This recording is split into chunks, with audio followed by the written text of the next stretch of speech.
আসসালামু আলাইকুম। আমার চ্যানেলে সবাইকে জানাই স্বাগতম। তো সবার জন্য একটা গুড নিউজ হচ্ছে যে আমি আমার চ্যানেলে একটা zero two hero CTF series আনতে যাচ্ছি, যেটা হবে সম্পূর্ণ বাংলায়। এবং যারা আসলে সাইবার সিকিউরিটি ওয়ার্ল্ডটাতে এন্টার করতে যাচ্ছে বা এই সাইটটা নিয়ে ইন্টারেস্টেড বা কিভাবে কি শুরু করবে, তো ভিডিওটা তাদের জন্য।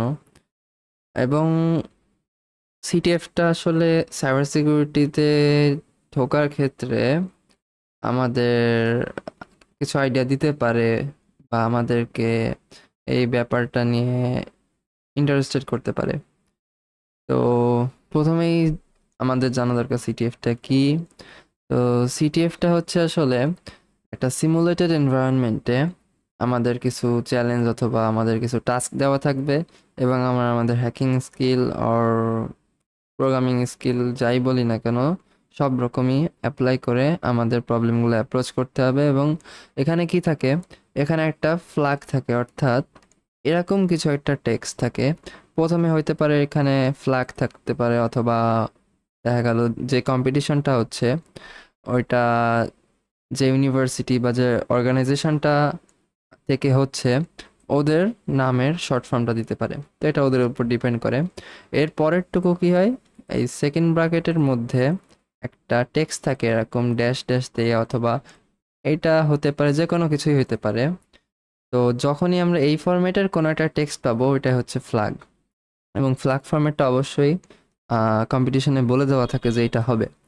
তো আমাদেরকে মূলত এটাই খুঁজতে হয়। এবং এখানে বিভিন্ন ক্যাটাগরি থাকে, সেটা হচ্ছে আসলে জিওপার্ডিতে। তো সিটিএফ মূলত তিন ধরনের, একটা জিওপার্ডি, অ্যাটাক অ্যান্ড ডিফেন্স, আর একটা কিং অফ দ্য হিল। তো আমি আসলে জিওপার্ডি সিটিএফটা নিয়েই সব কিছু বানাবো।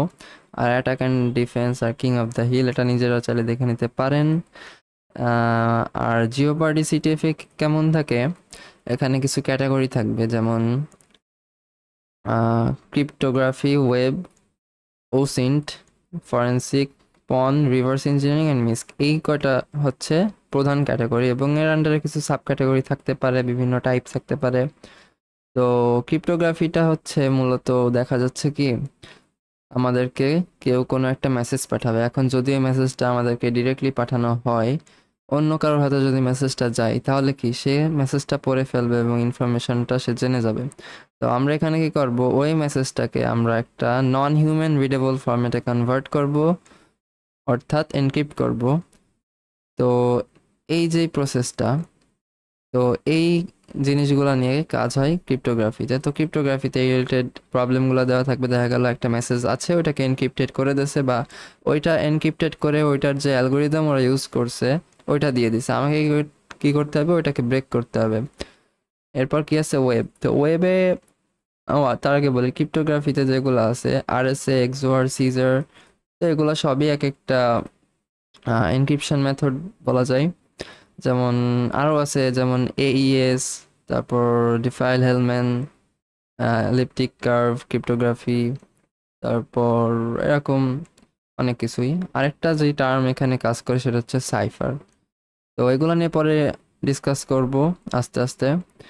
এবার আসি ওয়েব নিয়ে। তো ওয়েবে কি থাকে, ওয়েবে দেখা যাচ্ছে কি আমাদের কাছে একটা ওয়েবসাইট দিল ওরা, এবং বলল যে মানে হিন্টস দেওয়া থাকবে। এরপর আমাদের অ্যাপ্রোচটা হবে হচ্ছে ওই ওয়েবসাইটটা থেকে কোনো একটা ভালনারেবিলিটি এক্সপ্লয়েট করে, বা যে কোনোভাবে যে কোনো জায়গায় ফ্ল্যাগটা থাকতে পারে, তো আমাদেরকে ওই ফ্ল্যাগটা খুঁজতে হবে।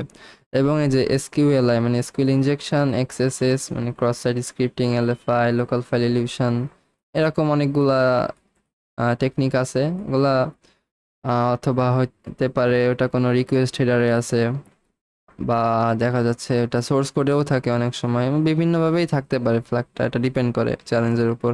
আর চ্যালেঞ্জ কমপ্লেক্সিটির উপরে পয়েন্টগুলো দেওয়া থাকে, যে এই চ্যালেঞ্জটা এতটুকু হার্ড, তাহলে এটার পয়েন্ট এতটুকু হবে। আবার অনেক ক্ষেত্রে এমন থাকে যে কোনো একটা চ্যালেঞ্জের পয়েন্ট ফার্স্টে একরকম দেওয়া আছে, লাইক 500।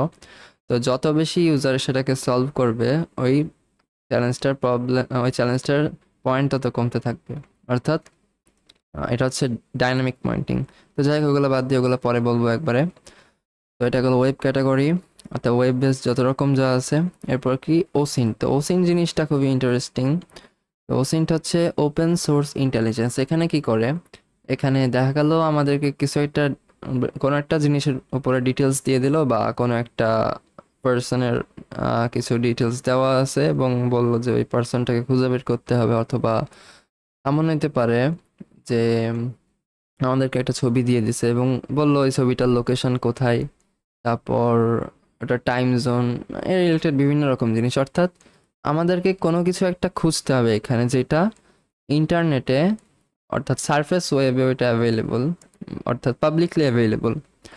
তো এখানে যেমন সোশ্যাল মিডিয়া, এটা পাবলিকলি অ্যাভেলেবল, আমরা যে কোনো কারো সোশ্যাল মিডিয়া ভিজিট করতে পারি, ওখান থেকে ডিটেলস গ্যাদার করতে পারি। এরপর কি মেটা ডেটা, মেটা ডেটা হচ্ছে সাপোজ কোনো একটা ছবি আছে বা কোনো একটা ডকুমেন্ট আছে, তো ওই ডকুমেন্টের আমরা যদি ডিটেলসে যাই, ডিটেলসে গেলে আমরা কিছু তথ্য পাবো, যেমন ওইটার সাইজ কত, ওইটা কবে ক্রিয়েট করা হয়েছে, তারপর এমন হতে পারে ছবিটার ওইখানে ডিরেক্ট লোকেশনটাই দেওয়া আছে, যে লংটিটিউড আর ল্যাটিটিউডটা কি, ওটা গুগল ম্যাপে সার্চ দিলে কিন্তু ডিরেক্ট লোকেশনটা আমরা পাবো। তো এরকম বিভিন্ন জিনিস, এটা হচ্ছে মেটা ডেটা, অর্থাৎ ছবিটার সাথে এমবেডেড কিছু ডেটা। ওকে, এরপর আসি ফরেনসিক্স। তো ডিজিটাল ফরেনসিক্স এটা হচ্ছে লাইক কোনো একটা হ্যাকার, এমন হতে পারে কোনো একটা হ্যাকার কোনো একটা ফাইল ডিলিট করে দিল, আবার এমন হতে পারে কোনো একটা হ্যাকার কোনো একটা মেশিন অ্যাক্সেস করলো এবং ওই মেশিনের মধ্যে কোনো কিছু চেঞ্জ করলো, কোথায় কি গেল না গেল, কি করলো না করলো, সব কিছুই দেখা যাচ্ছে কি একটা ফুটপ্রিন্ট থেকে যায়। তো আমাদের কি করতে হবে, ওইটাকেই রিভিল করার মাধ্যমে ফ্ল্যাগটা বের করতে হবে। যেমন এখানে কিছু সাব ক্যাটাগরি আছে, যেমন মানে স্ট্যাগনোগ্রাফিতে মূলত কি থাকে, সাপোজ কোনো একটা মিডিয়া ফাইল দেওয়া থাকবে এবং ওই মিডিয়া ফাইলের মধ্যে আমাদের ফ্ল্যাগটা হাইড করে দেওয়া হবে। আমাদের বিভিন্ন টুলস আছে, ওই টুলসগুলো দিয়ে আমাদের ওই ফ্ল্যাগটাকে আবার আনলিশ করা লাগবে। তো এটা খুবই ইন্টারেস্টিং পার্ট। এরপর আছে কি নেটওয়ার্ক। তো নেটওয়ার্কের ক্ষেত্রে কি হয়, লাইক আমরা যে ওয়েব ব্রাউজিং করি বা ইন্টারনেটে যে কোনো রকমের কাজ করি, দেখা যায় কি আমাদের ওই যে নেটওয়ার্ক ট্রাফিকটা, ওই ট্রাফিকটা যদি আমরা ক্যাপচার করি, তো ক্যাপচার করার পর যদি অ্যানালিসিস করি, তো দেখা যাবে যে আমরা কি কি অ্যাক্টিভিটি করতেছি না করতেছি, কি কি ভিজিট করলাম, লাইক এগুলো আর কি। তো দেখা যেতে পারে যে মিস্টার এক্স একটা ফ্ল্যাগ মিস্টার ওয়াইকে পাঠাচ্ছে এবং সেই ফ্ল্যাগটাকে পাঠানোর সময় মাঝখান থেকে আমি যদি নেটওয়ার্ক ট্রাফিকটাকে ডাম্প করি, হইতে পারে যে সেই ফাইলটার মধ্যে ওই ফ্ল্যাগটা রয়ে গেল। তো আমার কি করতে হবে, দেখা গেল ওই ডাম্প ফাইল থেকে ওই ফ্ল্যাগটাকে আবার রিভিল করা লাগলো এবং এভাবে ফ্ল্যাগটা পাইলাম এরকম।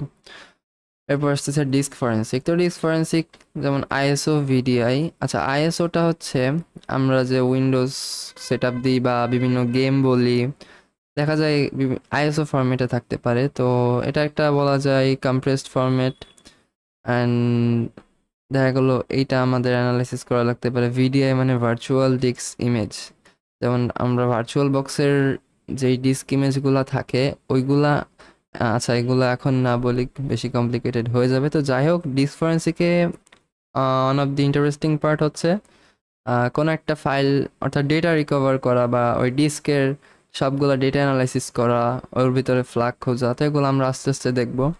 এরপর আছে ওয়েস ফরেন্সিক, এটা পরে একবারে দেখাবো। ম্যালওয়্যার। আচ্ছা, ম্যালওয়্যার অ্যানালাইসিসটা যেমন কোনো একটা ম্যালওয়্যার আমাদের কম্পিউটারে সাপোজ ম্যালিশিয়াস অ্যাক্টিভিটিস করে গেল এবং সেগুলো ট্রেস আমাদের রেখে গেল, তো আমরা ওইভাবে অ্যানালাইসিস করবো ম্যালওয়্যারটা কি, মানে কোন ম্যালওয়্যার, কোথা থেকে আসছে, এটার বিহেভিয়ার কি, এরকম রিলেটেড অনেক কাজ। লগস কি, এই যে সাপোজ যে ম্যালওয়্যারটা আমাদের কম্পিউটারে যেসব অ্যাক্টিভিটিস পারফর্ম করে গেল, ওখানে কী হবে, একটা লগ জেনারেট হবে। তো আমাদেরকে ওই লগগুলা অ্যানালাইসিস করতে হবে এবং ওইগুলা থেকে বের করতে হবে বিভিন্ন ডিটেলস, এবং ওর মধ্যে ফ্ল্যাগগুলো থাকতে পারে। তো বেশি ব্রডলি না বলি এখন। এরপর বলি পন ক্যাটাগরিটা নিয়ে। আচ্ছা, পন ক্যাটাগরিতে যেটা থাকে, এটার আরেকটা নাম বাইনারি এক্সপ্লয়টেশন।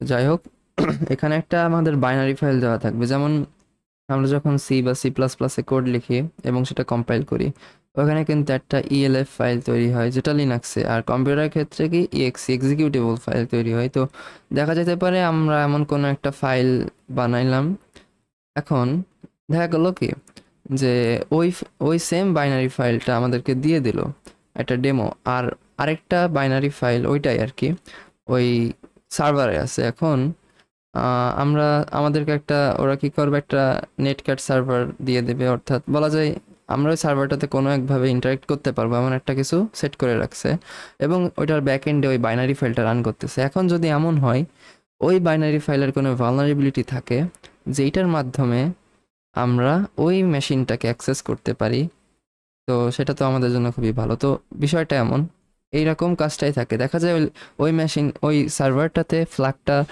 ফাইল থেকে like flag dot TXT, and আমাদেরকে ওই একটা কি বলা যায় ওই বাইনারি ফাইলটা রান করে ব্যাকগ্রাউন্ডে, এবং আমরা সার্ভারটার সাথে কোনোভাবে ইন্টারেক্ট করতে পারি।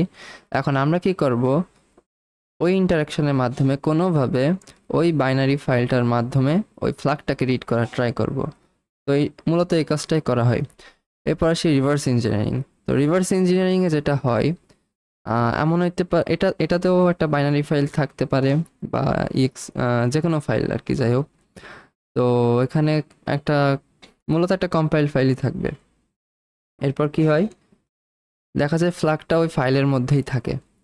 এখন আমাদের যেটা করতে হয়, ওই যে বাইনারি ফাইলটা ওটাকে রিভার্স ইঞ্জিনিয়ারিংয়ের মাধ্যমে, অর্থাৎ রিভার্স করা হয়, এবং রিভার্স করার মাধ্যমে ওর যেই কোডগুলো আছে ওইগুলো অ্যানালাইসিস করার মাধ্যমে আমাদেরকে ওই ফ্ল্যাগটা ওই ফাইল থেকে বের করতে হয়।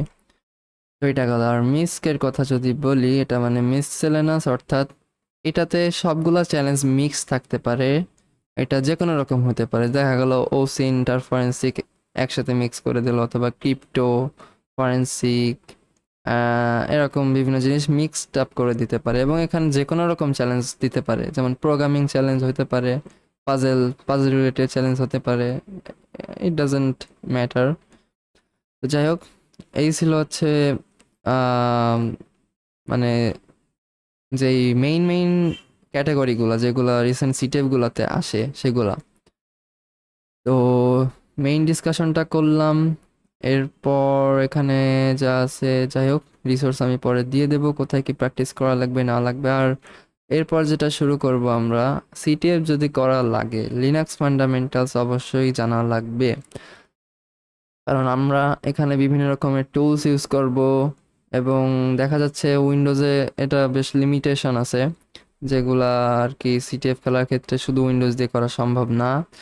তো আমরা মূলত লিনাক্সটা ইউজ করব উইন্ডোজের মধ্যেই, অ্যান্ড আমি ওটাই প্রিফার করি, কারণ আমাদের অনেক টুল সেট আপ করতে হবে, এবং যদি ভার্চুয়াল বক্স বা ভার্চুয়াল মেশিন ইউজ করি তো লিনাক্সটার একটা ব্যাকআপ আমরা রাখতে পারবো, যেটা আমাদের জন্য খুবই হ্যান্ডি হবে। যাই হোক, লিনাক্স ফান্ডামেন্টালস কেন লাগবে সেগুলো পরে আস্তে আস্তে দেখাবো, এবং লিনাক্স ফান্ডামেন্টালসও দেখাবো কিছু যেগুলো সিটিএফ এর জন্য আমাদের লাগবে। তো আজকে এই পর্যন্তই, মোটামুটি যতটুকু পারি সিটিএফটা নিয়ে একটু বোঝানোর ট্রাই করছি, অ্যান্ড দেখা হচ্ছে পরবর্তী ভিডিওতে। ততক্ষণ চ্যানেলটাকে সাবস্ক্রাইব করে রাখি আমরা।